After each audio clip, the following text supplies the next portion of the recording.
ಎಡನೀರು ಮಠದ ಶ್ರೀ ಕೇಶವಾನಂದ ಭಾರತಿ ಶ್ರೀಗಳವರ ಪ್ರಥಮ ಪುಣ್ಯಸ್ಮೃತಿ ಪ್ರಯುಕ್ತ 4 ಸಾಧಕರಿಗೆ ಕೇಶವಾನಂದ ಭಾರತಿ ಪ್ರಶಸ್ತಿ ನೀಡಲು ನಿರ್ಧರಿಸಲಾಗಿದೆ.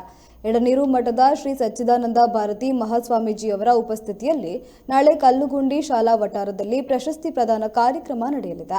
ಶ್ರೀ ಕ್ಷೇತ್ರ ಧರ್ಮಸ್ಥಳದ ಡಿ ಹರ್ಷೇಂದ್ರ ಕುಮಾರ್, ಭಾರತ ಸರ್ಕಾರದ ಸಾಲಿಸಿಟರ್ ಜನರಲ್ ತುಷಾರ್ ಮೆಹ್ತಾ, ಬೆಂಗಳೂರಿನ ಡಾಕ್ಟರ್ ವಿದ್ಯಾಭೂಷಣ್ ಹಾಗೂ ಸುಳ್ಯದ ಡಾಕ್ಟರ್ ರೇಣುಕಾ ಪ್ರಸಾದ್ ಕೆವಿ ಅವರನ್ನು ಪ್ರಶಸ್ತಿಗೆ ಆಯ್ಕೆ ಮಾಡಲಾಗಿದೆ ಎಂದು ಮಠದ ಪ್ರಕಟಣೆಯಲ್ಲಿ ತಿಳಿಸಲಾಗಿದೆ.